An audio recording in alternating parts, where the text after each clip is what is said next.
자, 봅시다. 여기 보면은 이제 복소수 표현이 여러 개가 있었는데, 그 중에 첫 번째가 이제 직교좌표계 형식으로 하는 거였죠. 자, 복소수를 우리가 복소평면이라는 것에 놓고 이제 문제를 풀었어요. 복소평면이라는 거는 실수축을 가로축에, 그 다음에 허수축을 세로축에 놓고 이제 문제를 푸는 거였는데, 자, 이게 실제로 어떤 존재하는 그런 물리적인 양은 없다 그랬고, 이게 우리가 이제 표현의 편의성을 위해서 그냥 가상적으로 만든 거라고 얘기를 했었죠. 그래서 여기가 이제 실수, 여기가 이제 허수축이 되는데, 실수축과 허수축이 나눠졌을 때 어떤 특정한 한 점, 이 점을 표현할 수 있는 방법에 대해서 이제 직교좌표계 형식, 그다음에 지수좌표계 형식, 이제 극좌표 형식이 있었어요. 그래서 자, 뭐 가령 여기 실수부가 3이고 뭐 허수부가 뭐 3이다라고 했을 때, 자, 여기를 이 점을 우리가 그러니까 특정시킬 수 있는 거, 다른 사람한테 이 점은 어떤 점이다라고 얘기할 수 있는 게 이 점의 좌표 위치죠. 3,3이다라는 얘기를 해주면 돼요. 그러면 자, 복수평면상에 3,3의 위치에 점을 찍어라고 하면은 찍을 수 있겠죠. 자, 그리고 이제 또 하나의 방법이 이제 지수좌표계 형식과 이제 극좌표계 형식인데, 자, 지수좌표계 형식과 극좌표계 형식은 이와 같이 표현하는데, 자, 결국은 이 두 개를 알고 있으면 우리가 표현할 수 있다는 거예요. 첫 번째는 이제 자, 이 원점에서부터 이 점까지의 거리를 우리가 XT라는 신호의 매그니튜드로 놓을 수 있었어요. 그래서 지금 보면 자, 이게 결국 하는 게 반지름이에요. 우리가 앞으로 다룰 신호들이 이 어떤 원상을 움직이는 신호들을 다룰 거예요. 뭐 사인 형태이든 익스포넨셜 형태이든 그것들이 나타나는 게 원운동이에요. 복소평면상에서 원운동인데 결국 이 매그니튜드 부분이 뜻하는 것이 원운동을 할 때의 반지름의 길이이고 그게 원점으로부터 이제 이 원상의 점까지의 거리로 나타내진다라고 생각하면 돼요. 자, 그리고 그 다음 각도예요. 자, 지금 이 원상에 어딘가에 점이 있어요. 점이 있는데 그 중에서 딱 한 점만 골라내야 되잖아요. 그러려다 보니까 필요한 것이 추가적으로 정보가 하나 더 필요한데 그게 여기 있는 각도 세타예요. 물론 여기는 이제 XT라고 해서 복소수의 이제 각도를 나타내는 건데 우리가 삼각함수를 할 때 직각삼각형이 있다라고 가정을 하면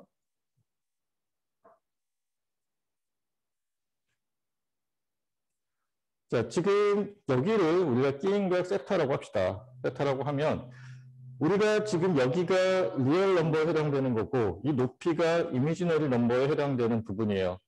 그리고 우리가 뭐 배웠듯이 탄젠트 세타라고 하는 것이 결국은 리얼분의 이미지너리가 되는 것이고 뭐 여기 이 좌표를 따지면 이제 뭐 1이 되겠죠. 그렇죠? 3 그러니까 뭐 이거 3, 이거 3이니까 1이 되겠지. 자, 그러면 여기서 이 세타라고 하는 거는 우리가 역함수로서 구할 수 있죠. 그래서 아크 탄젠트 혹은 탄젠트 인버스의 지금 리얼분의 이미지너리를 계산하게 되면 그게 우리가 구하고자 하는 세타가 나온다. 그래서 이 세타가 자 지금 이것도 세타에 해당되는 거고 여기 이것도 세타에 해당되는 거고 여기 매그니튜드에 해당되는 게 있어요. 그래서 극형식으로 표현하던 익스포넨셜 형식으로 표현하던 어쨌든 표현이 약간 다르다는 것뿐이지 동일한 표현 방법이에요. 그래서 자, 이 두 가지가 익숙해져야 되는데 자, 오늘 이제 수업하는 내용 중에 이제 좀 나오는 얘기를 먼저 하도록 할게요. 자, 이제 복습은 이걸로 하고 자, 과제는 이제 정해진 시간 안에 올려주면 됩니다. 자, 오늘 이제 하고 싶은 얘기가 사실 이게 이번 학기 하고 싶은 얘기 중에 하나예요. 뭐냐면 자, 어떤 신호가 있어요. 지금 여기 보면 어떤 신호가 있고 여기 뭐 반복파형이라고 되어 있는데 이게 뭐 그러니까 주기함수이든 비주기함수이든 일단은 상관없이 그냥 어떤 신호가 있다고 합시다. 이 신호가 자, 이 신호를 이제 표현하고 싶어요. 근데 이 신호를 우리가 딱히 표현하기가 좀 어렵죠. 근데 우리가 이 신호를 분리할 수 있다는 거예요. 만약에 어떤 신호가 그냥 단순한 뭐 사인이나 코사인 형태의 신호가 아니라고 한다면 자, 이 신호를 우리가 여러 개의 사인 혹은 코사인 형태의 합으로서 표현할 수 있다는 게 가장 중요한 가정이에요. 그러니까 이번 학기에 사실 우리가 배우는 거의 대전제가 이거예요. 자, 어떤 특정 신호가 있어요. 어떤 특정 신호가 있는데 그 신호를 우리가 분해할 수 있다는 얘기예요. 자, 이렇게 되면 분해할 수 있는 거죠. 이거를 우리가 뭐 분석이라고 해서 어널리시스라고 얘기를 해요. 반대로 자, 이런 신호들을 합하면 이렇게 나온다라는 얘기예요. 자, 그러면 자, 어떻게 분해할 수 있냐라는 거가 우리가 이번 학기에 배워야 될 내용이 한 절반 정도 돼요. 자, 일단 뭐 왜 분해해야 되느냐라고 했을 때 일단 신호가 있으면 우리가 그 신호를 뭐 변조를 한다든지 뭐 처리를 한다든지 하고 싶으니까 이렇게 되는 거고, 자, 여기서 이렇게 분해를 할 수 있는 조건이 필요해요. 자, 뭐냐면 자, 기본파 사인 곡선이라고 되어 있는데 얘가 가지고 있는 그 앵글러 프리퀀시를 오메가 제로라고 가정을 합시다. 이거를 우리가 기본 주파수라고 앞으로 부를게요. 자, 앵글러 프리퀀시가 오메가 제로가 되었을 때, 자, 뒤에 이제 나오는데, 여기도 나오긴 하지만, 이제 고조파라는 얘기가 있어요. 고조파라는 것이 이제 영어로는 이제 harmonically related 된 뭐 시그널이다라고 얘기를 하는데, 자, 하모니라는 것이 우리가 이해하기로는 뭐 어떤 음악에서 이렇게 뭐 화음을 이룬다든지, 그럴 때 우리가 하모니라는 걸 쓰게 되죠. 그러면 여기 있는 이 신호들, 그러니까 지금 결과적으로 이게 이제 합해진 신호고, 이 아래쪽에 있는 이 신호들이 더해져서 이 위에 있는 신호가 나오게 되는데 아래쪽에 있는 신호들이 서로 간에 하모니를 이루고 있다라고 생각하면 돼요. 그러면 이제 수학적으로 혹은 뭐 물리학적으로 이제 하모니를 이룬 게 과연 뭐냐? 자, 아무 신호나 갖다 더한다고 해서 이게 나오는 게 아니라 하모니를 이룬 신호들을 우리가 더할 수 있고 그거를 더했을 때 이와 같은 신호가 나온다. 혹은 아니면 이런 신호를 우리가 하모니를 이룬 신호들로 분해할 수 있다라고 이해를 하면 좋겠어요. 자, 그럼 여기서 이제 하모니를 이룬 게 뭐냐라고 하는데 어떤 친구랑 나랑 이렇게 만났을 때 서로 간에 뭔가 이렇게 통하는 게, 그러니까 공통적인 게 있어야 되죠. 그래야 하모니를 이뤄요. 뭐 얘랑 나랑 성격이 정말 다른데 친하게 지내기 사실 쉽지 않지. 뭐 그럼에도 불구하고 친하게 지내도록 노력은 해야겠지만, 그래서 신호들 간의 하모니를 이룰 수 있는 조건이 뭐냐면, 자, 지금 얘가 가지고 있는 거를 가장 낮은 주파수라고 합시다. 그거를 아까 얘기했던 기본 주파수 오메가 제로라고 가정을 했어요. 그러면 자, 이것의 정수배가 되는 주파수들이 있어요. 가령 뭐 2차 고주파 같은 경우는 오메가 1이라고 쓰고 이거를 2 오메가 제로라고 합시다. 그리고 이거 3차 고주파 같은 경우는 오메가 2라고 하고 3 오메가 제로. 그다음에 뭐 4차 고주파 같은 경우는 오메가 3, 그다음에 4 오메가 제로라고 정의를 할게요. 자, 그러면 지금 얘 갖고 있는 의미가 뭐냐면, 자, 오메가 제로라고 하는 기본 주파수의 정수배가 되는 것들이 모여 있는 거죠. 자, 이게 우리가 이번 학기에 해야 되는 것 중에 가장 기본적인 얘기예요. 자, 우리가 신호를 분해하고 싶어요. 신호를 분해하고 싶은데, 그거를 분해하기 위해서 우리가 생각해야 될 게, 자, 하모니컬리 릴레이티드 된 신호들로 분해를 해야 되고, 그러려면은, 자, 기본 주파수의 정수배가 되는 사인 함수들의 합으로서 표현할 수 있다는 거예요. 그러니까 사인 함수라고 했지만 뭐 사인, 코사인 다 같은 포함한 얘기예요. 사인 함수, 코사인 함수들의 합으로서 표현할 수 있다는 거예요. 그래서 자, 나중에 우리가 이제 풀이의 급수라는 거를 일단 먼저 배워요. 풀이의 급수라는 거는 이제 그 주기 함수를 이제 이와 같은 고조파를 가지는 것들의 성분별로 나눠 놓는 거예요. 분해하는 거예요. 자, 분해하면은 결국은 이제 우리가 오메가 제로가 정해지면 그 다음부터는 뭐 1 오메가 제로, 2 오메가 제로, 3 오메가 제로 그런 식으로 뭐 2 오메가 제로 점점점 하고 이제 K 오메가 제로의 신호들의 합으로서 나타낼 수 있는 거예요. 그럼 여기 자, 오메가 제로가 정해지면 우리는 일단 뭐 사인 오메가 제로 t, 사인 2 오메가 제로 t 그런 식으로 이제 프리퀀시는 정해져요. 그럼 이제 뭘 더 알아야 되느냐? 각각의 뭐 사인 오메가 제로, 뭐 사인 2 오메가 제로의 앞에 붙는 매그니튜드 값을 구하면 돼요.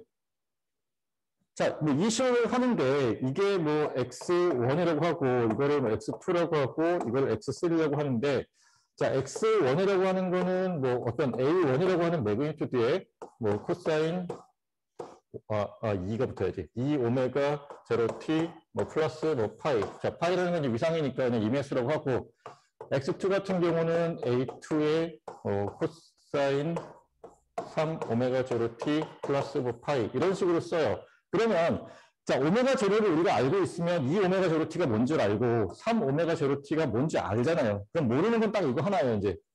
A1, A2. 자, 이거를 구하기 위해서 우리가 앞으로 이제 풀이의 급수나 이제 풀이의 트랜스폼, 풀이의 변환을 이제 할 때 우리가 관심 있게 봐야 될 거는 각각의 프리퀀시 성분마다 얼마만큼의 웨이팅이 걸려 있는지를 계산하는 거예요. 자, 그리고 이걸 계산하기 위해서 지금 이 기본 신호라고 하는 것이 코사인 형태잖아요. 자, 이 코사인 형태를 우리가 다루기 위해서 지금 익스포넨셜 함수가 나오는 거예요. 자, 코사인 함수와 익스포넨셜 함수는 그냥 같이 취급할 수 있어요. 우리가 많이 배웠던 것 중에 자, 코사인과 사인을 서로 연관시켜주는 공식이 있죠.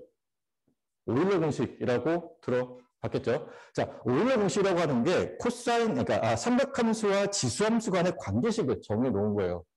자, 우리가 삼각함수를 다뤄야 돼요. 삼각함수 다뤄야 되기 때문에 지금 우리가 익스포넨셜 함수도 배워야 된다라고 생각하면 돼요. 자, 큰 틀은 이래요. 그래서 지금 우리가 이제 익스포넨셜 함수와 관련된 걸 배우고 있고, 자, 그 신호에 대해서 배우고 나면, 자, 그 다음에는, 자, 지금 주파수 성분별로 이제 분해할 수 있는 그런 거를 다룰 거예요. 그리고 나서 거기서 이제 계속 우리가 해야 될 거는 이 앞에 붙은 이 매그니튜드 값을 구하는 것을 계속 하게 될 겁니다. 그래서, 자, 뭐 0차 고조파, 그러니까 0차 고조파라는 게 있어요. 지금 보면 여기 2차가 있고, 지금 기본이 1차가 있겠죠. 여기에 더해서 0차 고조파라는 것도 있어요. 자, 차수가 0이 되는데, 자, 이거는 DC 성분이에요. 그러니까 사인 형태가 아니라 상수 형태로 더해진 거를 우리가 0차 고조파라고 부르게 됩니다. 자, 그러면, 자, 이제 앞으로 우리가 배울 게 이거고, 이제 이런 것들을 이해하면 된다라고 지금 얘기를 해주는 거고, 다음으로 이제 넘어가도록 할게요. 자, 오늘 해야 될 내용 중에는, 자, 일단, 지수함수랑 좀 익숙해져야 되기 때문에 지수함수 표현에 대한 것. 자, 제목이 보면은 익스포넨셜 시그널과 사이너소이드 시그널에 대해서 이제 나오고 있잖아요. 자, 익스포넨셜과 사이너소이드라는 게 결국은 같은 얘기예요. 어차피 지금 오일러 공식을 쓰게 되면 둘 간의 관계식을 통해서 표현할 수 있기 때문에 서로 뭐 사인 형태로 쓰여져 있으면 익스포넨셜 형태로, 익스포넨셜 형태로 쓰여져 있으면 사인의 형태로 바꿀 수 있는 그런 관계라고 생각하면 돼요. 자, 그래서 자, 일단 먼저 지금 그러니까 연속 시간에서 먼저 다룰 거예요. 지금 xt equal c 곱하기 익스포넨셜의 at라고 하는 신호를 먼저 다루고 나서 자, 이산 시간에서 같은 신호를 한 번 더 다뤄보겠어요. 그러니까 지금 복소수예요. 지금 복소수인 경우를 가정하는데 자, 세 가지 경우를 나올 거예요. 첫 번째가 여기 있는 것처럼 C와 A가 모두 실수인 경우. 이때는 이제 복소수 중에서 이제 특별한 경우죠. 허수 부분이 0인 실수가 되는 거예요. 자, 그 다음에는 이제 뭐 A만 복소수인 경우, C와 A가 동시에 복소수인 경우를 다루어 보겠어요. 자, 지금 하는 거는 이 복소수 표현에 대해서 좀 익숙해지자라는 의미로 하는 거기 때문에 너무 이렇게 어려워하진 않아도 좋겠어요. 자, 그래서 지금 처음에 나오는 것이 여기 있는 것처럼 C와 A가 모두 실수인 경우에 해당돼요. 자, 그러면, 자, C라고 하는 값이 앞에 곱해져 있고, 이제 지수 승에 A라고 하는 값이 곱해져 있죠. 자, 지금 여기서 그렇게 되면, 자, A가 어떤 값이냐에 따라서 이 지수 함수가, 그러니까 오른쪽으로 가면서 점점점 이렇게 늘어날 수도 있고, 아니면 이렇게 그러니까 지수 함수적으로 감소할 수도 있는 형태가 되겠죠. 자, 그래서 보면은,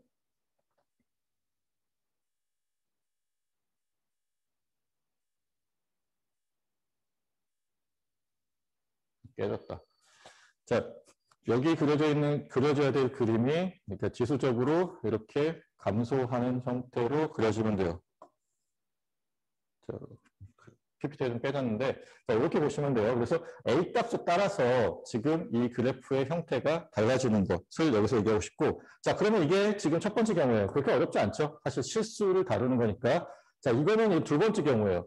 두 번째 경우고, 여기 보시면 이제 지수에 올라가 있는 A를 복소 지수로 보는 거예요.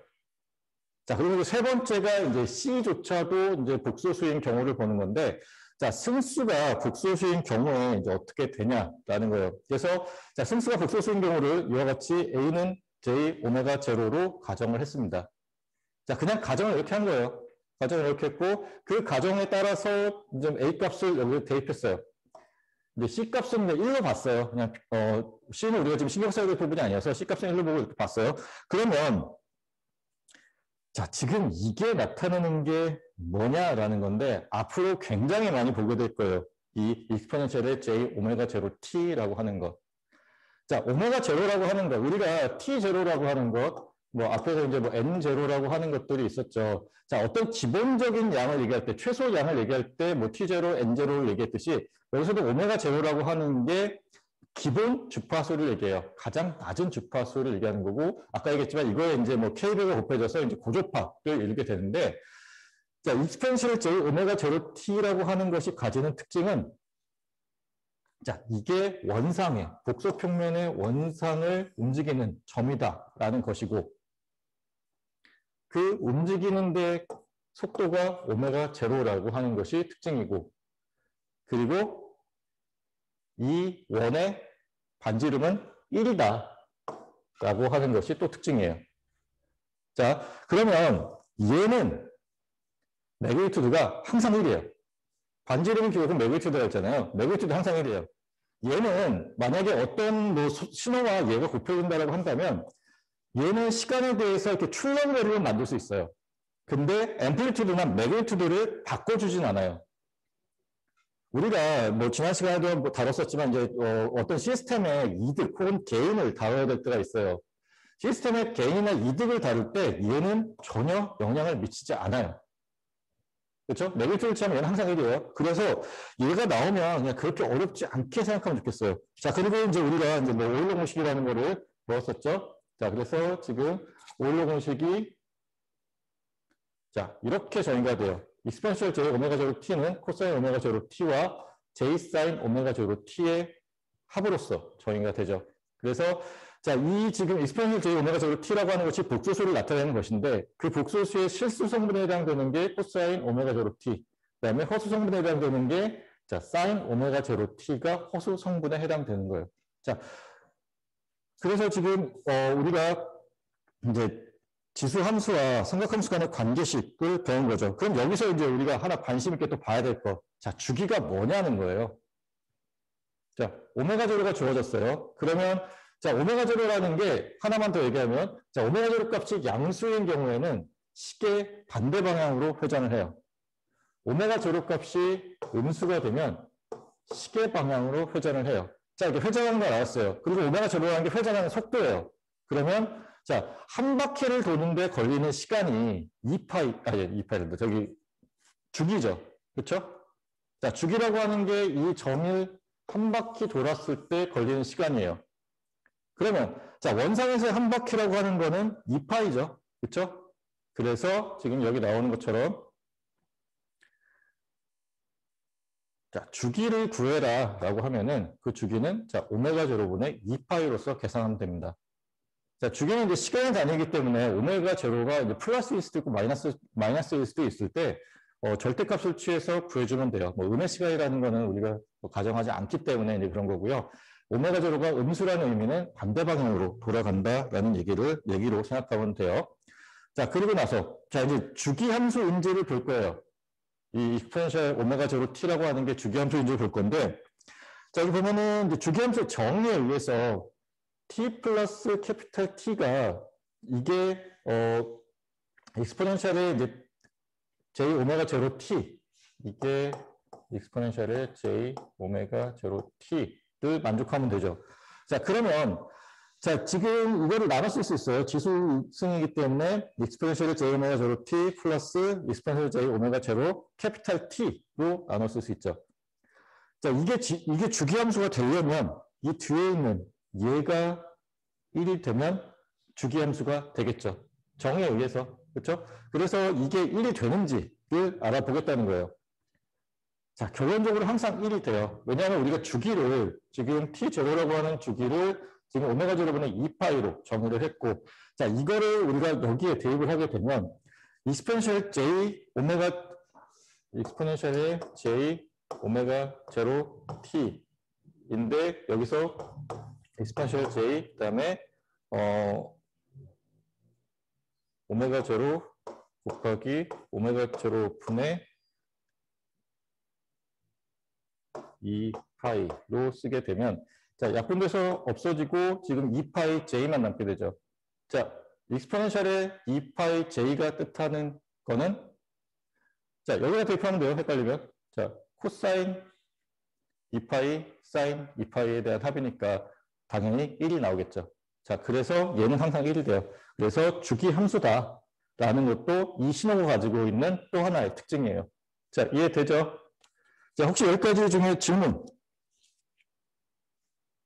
질문? 없어요? 자, 없으면, 자, 하나만 더 합시다. 자, 우리가 이제 앵글러 프리퀀시라는 걸 얘기해요. 지금 오메가 제로라는 거는 이제 앵글러 프리퀀시를 얘기하는 거고, 자, 템포럴 프리퀀시가 있어요. 우리가 흔히 알고 있는 뭐 헤르츠 단위로 얘기하는 것이 템포럴 프리퀀시예요. 자, 템포럴 프리퀀시는 우리가 보통 F로 정의를 하죠. 자, F와 오메가 제로 간의 관계를 이제 우리가 계산해야 되는데, 자, 2파이 F를 오메가 제로로 정의합니다. 알겠죠? 이 관계식 잘 기억하고 있었으면 좋겠어요. 그래서 우리가 주로 이제 오메가 제로에 대해서 얘기하는데 가끔 템포럴 프리퀀시를 구해라라는 얘기가 나올 때가 있어요. 그때는 오메가 제로 이퀄 2파이 F를 기억했다가 풀면 되죠. 그래서 F는 2파이분의 오메가 제로고, 자, 그러면 이제 그 주기 T는 F분의 1과 같다라는 것도 유도가 되죠. 그렇죠? 자, F라고 하는 게 진동수예요. 1초당 몇 번 진동하냐라는 거고, 지금 F라는 것이 그러면 이제 T분의 1로 정의된다는 건데, 한 주기가 한 번 진동하는 거예요. 한 번 진동하는데 걸리는 시간으로 1초를 나눠주게 되면 1초 동안 몇 번 진동하는지가 나오게 되고, 그것의 단위가 이제 헤르츠 단위가 되겠죠. 자, 그러면 이제 다음으로 넘어갈게요.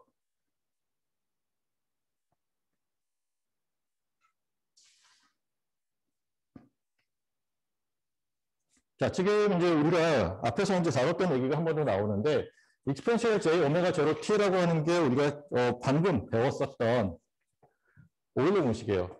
근데 여기에 앞에 마이너스 J가 붙게 되면, 자, 여기 지금 허수부의 앞에 붙어 있는 이 부호만 바꿔주면 돼요. 자, 그리고 이 두 개를 조합해서 우리가 코사인 오메가 제로 T와 사인 오메가 제로 T도 구할 수 있어요. 자, 위 신호와 아래 신호를 더하면 마이너스 부분이 없어지겠죠. 대신에 얘가 2배가 되겠죠. 그래서 지금 더해서 2분의 1로 나누면 코사인 오메가 제로 t. 자, 빼서 2로 나누면 사인 오메가 제로 t가 나온다라는 거예요. 자, 이거는 뭐 그냥 크게 어렵지 않으니까 간단하게 넘어갈게요. 자, 그리고 아까 얘기했듯이 이제 오메가 제로라는 것을 이제 앵글러 프리퀀시라고 우리가 이제 앞으로 계속 부르게 될 거고, 오메가 제로가 양수면 자, 이렇게 지금 시계 반대 방향으로 회전하고 음수면 시계 방향으로 회전하게 된다. 자, 그리고 이제 하나 더 있는 게 이제 삼각함수 형태로 식을 표현했을 때 어떻게 되냐는 건데, 자, 우리가 예전에 많이 다뤘던 얘기예요. 지금 이제 앞에 붙은 요 A라고 하는 텀이 매그니튜드 값이 되는 거죠. 그러니까 스케일링 해주는 거예요. 기본적인 삼각함수의 크기를 스케일링 해주는 팩터가 A로서 웨이팅 팩터가 들어가는 거고, 자, 지금 여기 진폭을 얘기할 때 이거를 진폭으로 잡는 게 아니라 이렇게를 진폭으로 잡아야 돼요. 그러니까 A라고 하는 값이 이제 진폭으로 생각한다면 지금 요 반만큼의 크기를 얘기한다.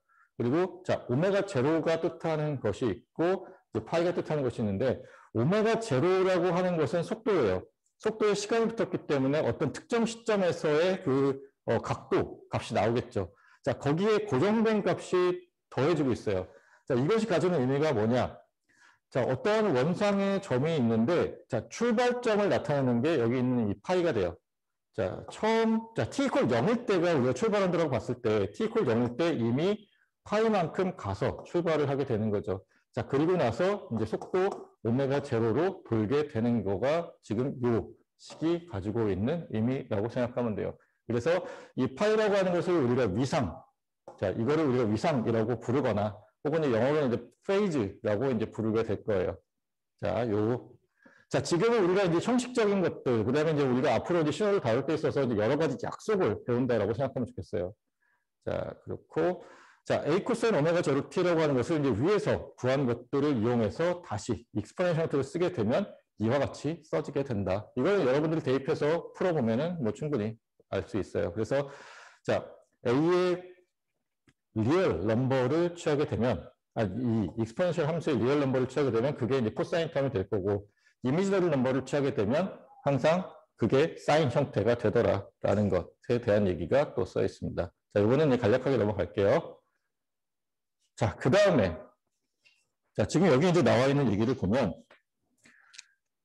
자, 에너지를 구하는 거예요. 평균, 어떤 그 기간 동안의 에너지, 그 다음에, 자, 평균 전력을 구하는 것에 대해서 우리가 에너지 신호와 이제 전력 신호라는 것을 앞에 다루었었고, 그것에 대해서 이제 한번 해보는 거예요. 자, 에너지를 구할 때 우리가 신호의 매그니튜드의 제곱을 취해서 적분을 하면 된다고 했어요. 기간 동안.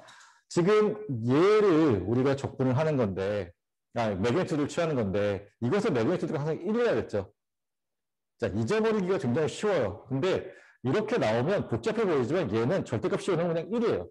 그래서 그냥 1인 거야. 그래서 1이 여기 생략되어 있어요. 지금 1에 0부터 t0까지의 시간에 대한 적분을 하게 되면, 자, t0라는 게 나오고, 그게 지금 여기 주기함수, 아까 주어졌던 익스펜셜 j 오메가 제로 t에 대한 에너지가 되고요. 한 주기 동안에 에너지가 되고, 한 주기 동안의 파워를 구해보면, 자, t0를 나눠주면 되죠. 지금 0부터 t0까지 시간 동안에 해당하는 에너지니까 t0로 나누게 되면, 자, 이와 같이 1이 나오게 된다라는 거예요. 자, 다음. 이제 아까 얘기했던 그 얘기예요. 이제 하모니컬리 릴레이티드 된 시그널이다. 고조파라는 것에 대한 개념인데, 그러면 이제 뭐 조금 더 이제 자세히 봅시다. 고조파라는 것이 이제 뭐냐 하면, 아까 얘기했듯이, 자, 일단 사인파가 아닌 주기적으로 반복하는 신호는, 자, 기본 주파수를 가지는 사인파와 그 사인파의 정수배의 주파수를 가지는 신호로 분해 가능하다. 아까 얘기했듯이 오메가 제로라고 하는 것을 우리가 기본 주파수라고 했을 때 그 기본 주파수의 뭐 배수예요. 2 오메가 제로, 3 오메가 제로 뭐 이런 식으로 표현할 수 있는 신호들의 합으로서 표현 가능하다. 어떤 의미의 신호를 이와 같이 표현 가능하다라는 게 지금 하모니컬 릴레이트된 신호의 우리가 정의라고 볼 수 있어요. 그래서 자, 뭐 파이 kt라고 하는 거를 k번째 고조파라고 우리가 그냥 이렇게 정의를 하는 거예요. 이 k번째 고조파가 가진 의미는, 자, 여기 보면은 k 오메가 제로가 곱해져 있죠. 자, 주파수가 오메가 제로의 k배만큼 된 것을 우리가 k번째 고조파라고 얘기를 하게 됩니다. 자, 그래서 보시게 되면 지금, 자, 반복 파형이 있어요. 지금 이와 같은 파형이 우리가 분해를 하고 싶은 파형이고, 그거를 지금 나눠 보면 이와 같이 이제 뭐 4차 고조파까지 나오게 되는데, 사실 4차 고조파에서 끝나는 게 아니라 더 있어요. 그리고 이것에 대한 이제 수렴 조건을 그러니까 프리에가 증명을 못했다라고 해요. 역사적으로 프리에가 그거를 증명하고 싶었는데 결국 프리에는 못했고, 프리의 제자인 뭐 디클레라고 이제 뭐 디클레 정리라는 게 나오는데, 그 사람이 해준 게 이 급수가 수렴함을 보여준 거예요. 그래서 이제 완성을 한 사람이 이제 프리에가 처음에 거의 다 만들어 놨고, 수렴 조건에 대해서 이제 약간의 이제 뭐 미진한 부분이 있었는데, 그 부분을 이제 프리의 제자가 완성했다. 결론은 수렴하더라.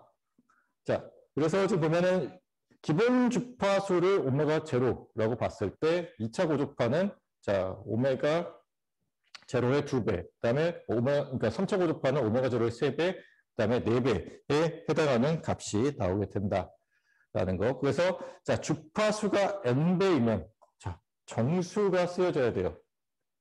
자, 주파수가 n배이면 n차 고조파라고 우리가 부른다. 그리고 자, 뭐 당연한 얘기죠. 주기는 기본 주기와 그 주기의 2분의 1, 3분의 1, 4분의 1로 되겠죠. 자, 오메가 제로였던 게 이 오메가 제로가 되게 되면 2배만큼 빠르게 원상을 도는 거예요. 그러면 주기는 2분의 1이라는 거고, 3배만큼 빠르게 돌면 주기는 3분의 1이 되는 거고, 자, 그래서 지금 이와 같이, 자, 1, 2, 3, 4, 뭐, K로 이제 증가할 때 주기는 2분의 1, 3분의 1, 4분의 1로 줄어든다. 자, 지금 보면은 지금, 자, 이랬던 게 주기가 반으로 줄고, 그리고 또 이제 3분의 1로 줄고, 뭐 이런 식으로 이제 바뀌게 되죠. 자, 그리고 이제 풀이의 변환의 이제 기본 개념이 이거예요. 풀이의 변환이라는 게 결국은 어떤 신호를 이제 주파수 성분별로 나누는 건데, 그 나누었을 때 우리가 이제 앞으로 구해야 될 거는 매그니튜드를 구하면 된다. 오메가 제로는 기본 주파수가 정해지게 되면 그냥 고주파 형태의 그냥 곱으로서 우리가 알려진다라고 생각하면 좋겠어요. 자, 그래서 지금 보면은 이제 뭐 예제가 하나 나와 있죠. 이 예제를 좀 같이 풀어봅시다. 자, 두 개의 컴플렉스 익스포넨셜을 한 개의 컴플렉스 익스포넨셜 곱하기 한 개의 코사인 함수로 바꿔보겠다는 거예요. 자, 지금 뭐 이거를 왜 하나 싶어요. 그렇죠? 왜 하나 싶은데, 자, 뭐 아래쪽에 풀이가 나와 있어요. 풀이가 나와 있으니까 이 풀이를 보면서 우리 같이 얘기합시다. 자, 지금 이와 같은 신호가 주어진 거예요. xt라고 하는 게 exponential j2t 더하기 exponential j3t라고 주어졌어요. 자, 이 신호를 딱 봤을 때 이게 어떻게 생겼는지가 떠올릴까? 저는 잘 안 떠올라요. exponential j2t와 exponential j3t를 더하면 어떤 신호가 나타날지 잘 모르겠어요. 자, 이게 문제예요. 그러니까 이와 같은 신호를 봤을 때 신호의 특성을 파악하고 싶은데 잘 파악이 안 될 때 지금 문제에서는 문제로 주어지긴 했지만 이와 같이 표현하면 신호의 파형 혹은 특징을 파악하는 게 상당히 수월해져요. 자, 코사인 0.5t라고 하는 거는 지금 물론 이제 뭐 이렇게 출렁거림이 있는 거죠. 뭐 이와 같은 이제 출렁거림이 있는 거고, 자, 0.5라고 하는 이제 오메가 제로로 이제 움직이고 있죠. 그러니까 앵글러 폴컷이 움직이고 있어요. 자, 그렇지만 얘가 가지고 있는 전제는 매그니튜드가 1이에요. 자, 출렁거림은 에서 결정이 된다고 봤을 때 지금 근데 매그니튜드는 전혀 영향을 미치지 않죠. 그러면 매그니튜드 영향을 미치는 거는 이거예요. 2라는 것이 이제 매그니튜드에 대해서 영향을 미치는 거고 이것에 의해서 지금 값이 결정된다라고 보면 돼요. 자, 그래서 지금 보면은 자 봅시다.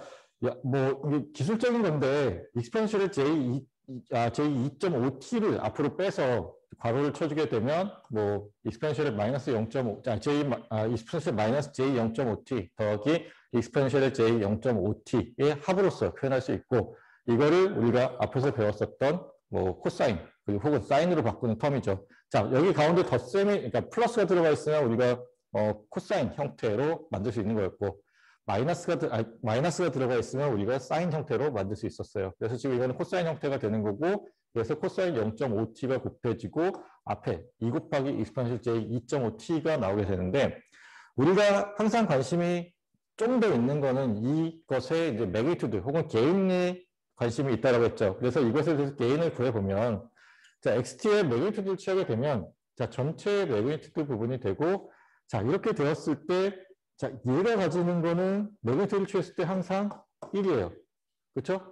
매그니튜드 입장에서 전혀 신경 쓰지 않아도 돼요. 신경 써야 될 거 얘가 이렇게 오실레이션을 하니까 그 부분에 대한 거 이거 앞에 2가 곱해져 있다라는 거 자, 절대값을 취했기 때문에 양수 부분에서만 존재할 거고 그래서 자, xt라고 하는 것에 대한 매그니튜드를 이와 같이 표현할 수 있다라고 구할 수 있어요. 자, 여기서 바로 시작하면은 사실은 좀 어려워요. 여기다가 지금 바로 매그니튜드를 취해서 이런 그래프를 그리기가 어려운데 이렇게 바꿔주고 나니 상당히 수월하게 그릴 수 있더라라는 것이 지금 우리가 이 문제를 하고 싶었던 이유예요.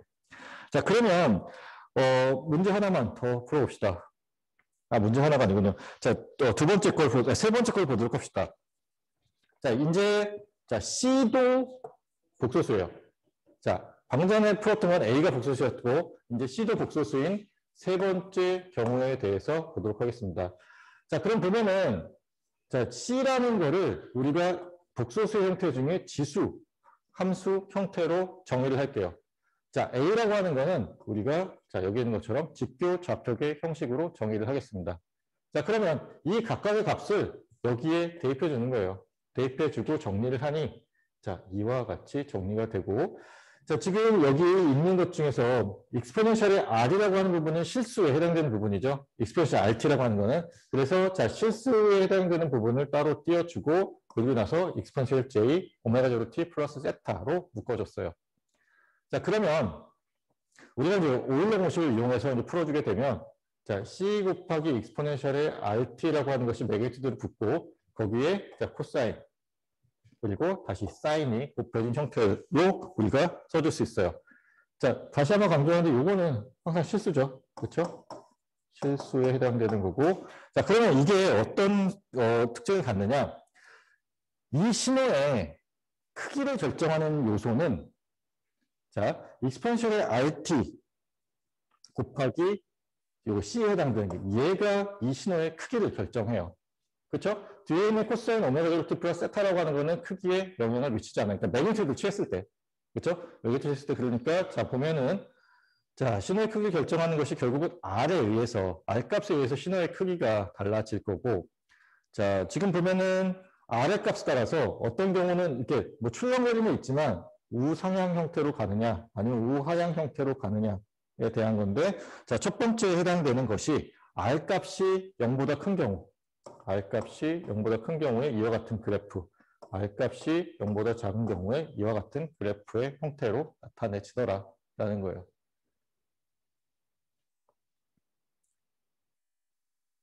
자, 그러면 이제 우리가 두 번째로 해야 될 건 뭐냐면 지금까지는 이제 연속 시간에 대해서 배웠어요.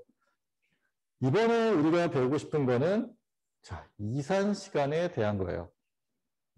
항상 이런 패턴으로 갈 거예요. 연속 시간을 배우고 나면 이산 시간을 배우고 이산 시간을 배우고 나면 또 다시 연속 시간을 배우고 이런 식으로 나갈 거고 자, 지난 시간에도 얘기했지만 둘 간의 차이를 잘 이해하고 있는 게 중요해요.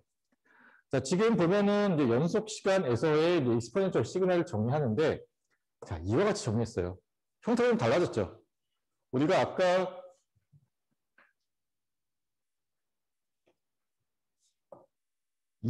연속 시간에서는 이와 같이 정의를 했었어요. 그러니까 n 대신에 t가 들어갔었죠. c 곱하기 익스포넨셜 at 형태를 정했었는데, 자, 여기서는 c 곱하기 알파분의 n으로 정의를 했습니다. 자, 뭐 차이가 나는 이유가 뭐냐라고 했을 때, 일단은 연속 시간에서는 이거는 우리가 만들 수 있어요. 얘는 못 만들어요. 그렇죠? 왜 못 만들까? A가 음수라고 생각해 봅시다. 가령 A가 마이너스 1이에요. 거기에 연속된 신호 T가 지수로 붙어 있어요. 자, 표현이 어렵죠? 그렇죠? 네. 이런 부분이 문제가 있는 거예요. 자, 그러면 얘는 이산 시간에서는 알파가 음수해도 될까? 이산 시간에서는 자, 마이너스 1에 1승이 있다고 봅시다. 표현할 수 있죠. 마이너스 1에 0승 표현 가능하죠. 마이너스 1에 제곱 표현 가능하죠. 자, 어떻게 돼요? 지금 그러니까 플러스와 마이너스를 왔다 갔다 하는 형태로 되게 되죠. 얘는 얘일 때 마이너스 1, 그 다음에 1이고 다시 마이너스 1 나오고 1 나오고 자, 이산 시간에서는 이런 표현이 가능해요. 그리고 자, 우리가 어떤 이제 신호를 정의하거나 뭐 이론을 갖고 얘기할 때 항상 뭐 가지고 있는 전제는 가장 일반적인 형태로 혹은 이제 정보를 가장 많이 포함하는 형태로 정의를 하고 이제 문제를 풀어요. 자, 이것보다는 이게 더 많은 정보를 포함해요. 얘는 요 밑이 2라고 하는 거, 자연상수, 자연로그라고 하는 것이 정해진 값으로 되는데 여기는 이 값이 2의 값으로 되기 때문에 더 많은 정보를 표현할 수 있어요. 그래서 이산 시간에서는 이와 같은 표현으로 우리가 다루고 연속 시간에서는 우리가 이런 거, 그러니까 A가 음수인 경우를 우리가 처리를 못하기 때문에 그냥 이와 같이 다뤘다라고 생각하면 좋겠어요. 알겠죠? 자, 이게 연속 시간과 이산 시간이 가지는 어떻게 보면 가장 큰 차이라고 생각하면 될 것 같아요. 자, 그래서 자, 더 일반적이다라는 얘기고, 자, 그러면 지금 그렇지, 예, 이게 컨티뉴스 타임에서는 표현이 불가능한 부분이에요. 자, 알파가 양수인 경우이면서, 자, 알파가 1보다 큰, 자, 알파가 1보다 큰 경우이면서 C가 0보다 큰 경우예요. 자, 그 경우는 지금 이와 같은 그래프로 그려집니다. 이거는 이제 여러분들이 한번 생각해 보세요. 그렇게 어렵지 않으니까. 자, C가 0보다 큰 경우, 그리고 알파가 0과 1 사이에 있는 경우, 이와 같이 감소하는 형태로 나타나요. 자, 알파가 0보다 작은 경우에 대한 거예요. 알파가 0보다 작은 경우인데 그 절대값이 1보다 작은 경우에는 자, 플러스와 마이너스를 왔다 갔다 하는 형태로 우하향 곡선이 나오게 돼요. 패턴이 나오게 돼요.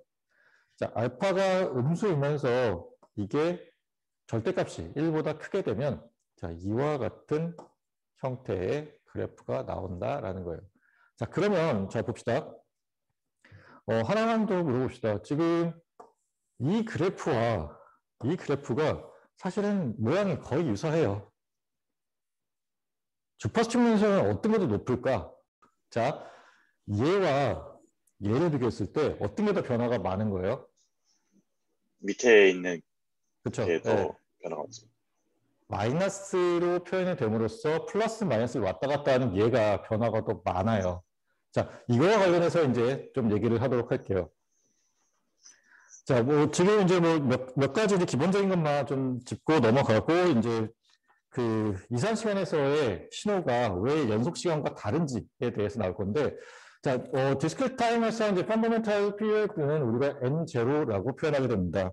그리고 이 N0가 자, 뭐 T0는 아까 어떻게 썼었죠? T0는 오메가 0분의 2파이로서 표현 가능하다고 했어요. 근데 뭐 굳이 N0를 이렇게 강조해서 나온 얘기는 다르다는 얘기겠지. T0와 N0가 다르다는 얘기예요. 자, 그럼 이제 어떻게 다른지 볼 텐데, 자, 정의로 돌아가야 돼요. 일단 주기를 구해야 되니까 주기에 대한 정의로 갔어요. 자, 익스펜셜 J 오메가 제로 N 플러스 캐피탈 N이 이거를 만족하게 되면 주기함수가 되는 거고, 이거를 만족하게 만드는 N을 구하고, 그 만족하는 N 중에서 최소 값을 구하게 되면 그게 N0가 되는 거예요. 그렇죠? 자, 그러면 일단 얘가 1이 돼야겠지. 얘랑 같아지게 되려면 지금 이 값이 1이 돼야 돼요. 그러면 그 1을 만족시키게 만드는 캐피탈 N 값을 구하면 돼요. 그렇죠? 자, 그래서 지금 보면은 우리가 풀어야 될 정보는 이거예요. 캐피탈 N을 구하기 위한 추가적인 정보예요. 이 값이 1이 되도록 만들어야 된다. 그래서 자, 얘가 지금 1이 되는 경우가 아까도 봤지만 여기에요. 그렇죠?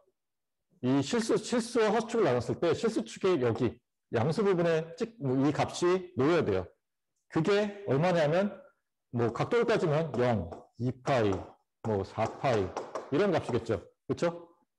여기서 시작해서 0일 때 한 바퀴 돌고 다시 또 한 바퀴 돌고 그래야지 되는 거니까 한 바퀴라는 게 2파이에 되는 거니까 그러면 오메가 제로 캐피탈 N이라고 하는 게 각도를 나타내는 거고 이 각도가 2파이의 정수배가 되면 돼요.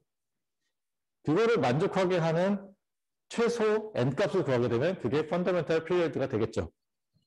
자, 그래서 자, 조건이 이거예요. N이라고 하는 것이 오메가 제로 분의 2파이 곱하기 N이 돼요. 자, 우리가 그 T0라고 하는 게 오메가 제로 분의 2파이라고 되어 있었고 여기서 이 N이 최소 값을 가지게 되면 그러니까 이 N0가 되게 돼요. 자, 근데 여기서 이제 주어야 될 거. 최소값이라는 게 우리가 항상 그냥 1을 넣으면 될 것처럼 생각이 되죠. N 대신에 1 넣으면 끝이 아니고, 자, 이게 중요해요. 그게 아니에요. 정수여야 돼요. N값이. 정수가 될 수 있게 만들어주는 최소 N이에요.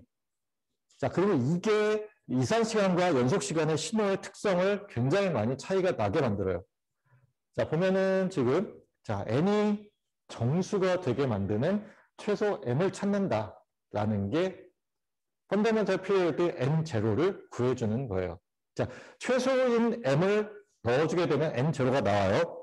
자, 그래서 그러면 이제 예제를 하나 풀어봅시다.